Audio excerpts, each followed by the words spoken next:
A very good morning to all the students of 9th class. बेटा आज हम आपकी बिहेव बुक का चैप्टर सेकंड उसी का सेकंड पार्ट पढ़ेंगे।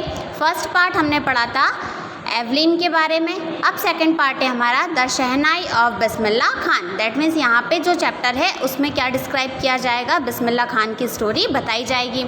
Before you read, do you know this people? क्या आप इन पीपल्स को जानते हैं? What instrument do they play? अब यहाँ पे बहुत सारे लोगों की पिक्चर्स हैं और वो लोग क्या प्ले करते हैं, उन इंस्ट्रूमेंट के नाम हैं। तो हम सब जानते हैं हुसैन तबला प्ले करते हैं और बिस्मिल्लाह खान शहनाई प्ले करते हैं। Think of the shehnai and the first thing you will probably imagine as a wedding or a similar occasion or function. The next would probably be Ustad Bismillah Khan the shehnai maestro playing it this instrument.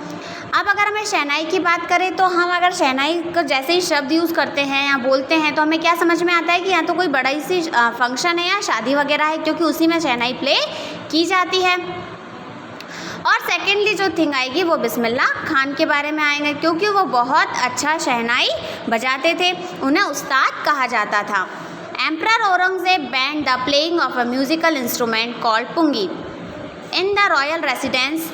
It had a shrill unpleasant sound. अब जो औरंगज़ेब थे उन्होंने क्या किया था कि पुंगी जो एक इंस्ट्रूमेंट था, जो शहनाई का दूसरा वर्जन हम कह सकते हैं, तो रॉयल रेसिडेंसी में मतलब जो राजघराना है वहाँ पे उसे बजाना मना कर दिया गया, प्रतिबंध लगा दिया गया। क्यों? क्योंकि पुंगी की आवाज़ बहुत बेसुरी हुआ करती थी। Pungi became the generic name of a reed noise maker.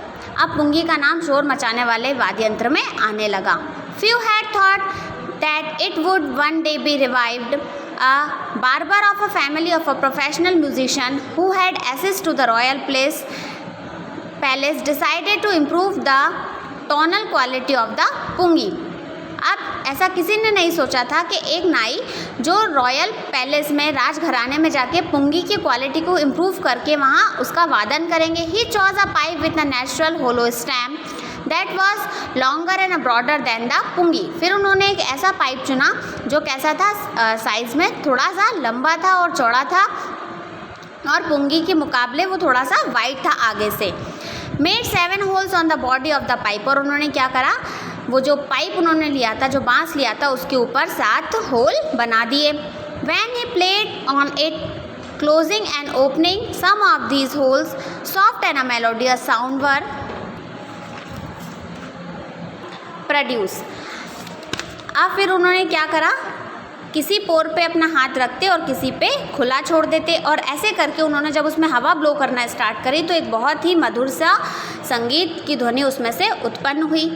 He played the instrument before royalty and everyone was impressed. अब वो राजघराने में जब उन्होंने वो इंस्ट्रूमेंट बजाया तो सबको बहुत आश्चर्य हुआ, सबको वो जो ध्वनि थी वो बहुत ज़्यादा अच्छी लगी। The instrument so different from the pungi had to be given a few new name. अब वो जो पुंगी जैसा दिखने वाला था लेकिन वो पुंगी यंत्र नहीं था, तो उसका नया नाम देने का विचार किया गया। As the story goes, since it was the first played in the Shah chambers and was played by the Nai barber, the instrument named the शहनाई। अब पहली बार ये जो इंस्ट्रूमेंट उन्होंने जनरेट किया था, बनाया था, उसे शाह चैम्बर में, रॉयल चैम्बर में बजाया गया था। और किसके द्वारा बजाया गया था? एक नाई, एक बार्बर के द्वारा। तो दोनों का कॉम्बिनेशन करके एक नाम क्या रख दिया गया? शहनाई नाम रख दिया गया। The sound of a shehnai began to be considered auspicious. अब क्या माना जाने लगा कि जो शहनाई है वो कैसी है? शुभ है। उसकी जो ध्वनि निकलती है वो शुभ मानी जाने लगी। And for this reason it is still played in a temples and is an indispensable component of any northern Indian wedding.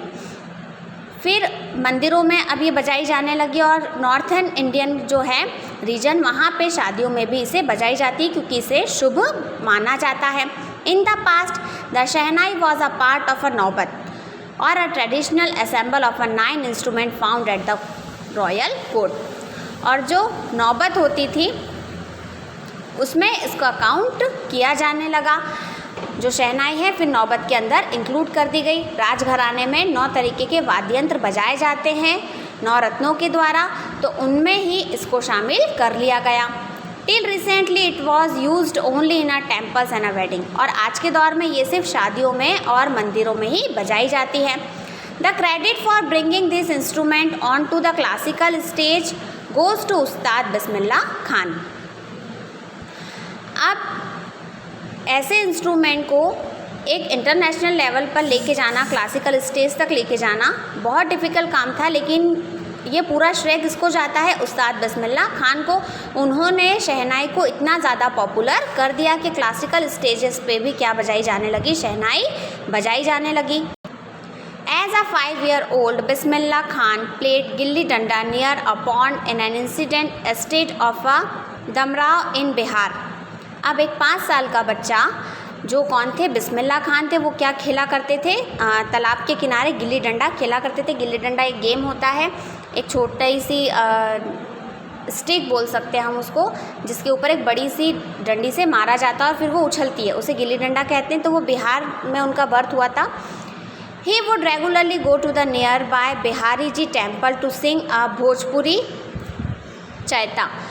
अब वो हमेशा कहाँ जाते थे? मंदिर में जाते थे। कौन सा मंदिर था? बिहारी जी का मंदिर था, और वहाँ पे भोजपुरी में चैता गाते हैं वो गाया करते थे। At the end which he would earn as a big laddu weight 1.25 kg, और बदले में उन्हें क्या मिलता था? 1 किलो 25 ग्राम का एक लड्डू मिलता था। A prize given by the local Maharaj, और ये जो प्रसाद उन्हें दिया जाता था या प्राइज़ उन्हें दिया जाता था, ये वहाँ के लोकल महाराज के द्वारा दिया जाता था। दिस हैपेंड 80 years ago, और ये कब की बात है? 80 साल पहले की बात है। And a little boy has travel far to earn the highest civilian award in India, the Bharat Ratna. और किसी ने ऐसी कल्पना नहीं करेगी कि वो छोटा सा बच्चा जो मंदिर में भोजपुरी में भजन गाया करता था, वो क्या मिल जाएगा उन्हें? भारत रत्न से नवाजा जाएगा।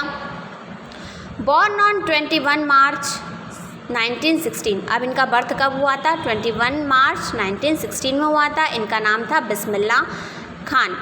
उस्ताद उन्हें उपाधि दी गई है क्योंकि वो शहनाई बहुत अच्छे से प्ले करते थे। वो एक इसे बहुत अच्छे लेवल पर लेके गए थे। Bismillah belongs to an well known family of a musician from Bihar. Bismillah Khan की फैमिली म्यूज़िक के लिए ही जानी जाती थी। कहाँ पे? बिहार में। His grandfather Rasool Bakhsh Khan was the shehnai nawaz of a Bhojpur kings court. और जो इनके दादाजी थे जिनका नाम रसूल बख्श खान था, वो जो राज दरबार है वहाँ पे नवाज़ के तौर पे थे, शहनाई नवाज़ के नाम से वे वहाँ जाने जाते थे। His father Paigambar Bakhsh and other paternal ancestor were also great shehnai player. उनके पिताजी और उनके और भी जो पूर्वज हैं वे सभी बहुत अच्छी शहनाई बजाया करते थे और इसीलिए वे लोग प्रसिद्ध थे। आपका आज के लिए क्लास में सिर्फ हम इतना ही रीड करेंगे। इसके आगे का चैप्टर हम नेक्स्ट क्लास में रीड करेंगे। आपके अगर इंग्लिश का बाकी पोर्शन छूट गया है समझने का, तो आप लोग स्कूल के यूट्यूब चैनल से उसको समझ सकते हैं।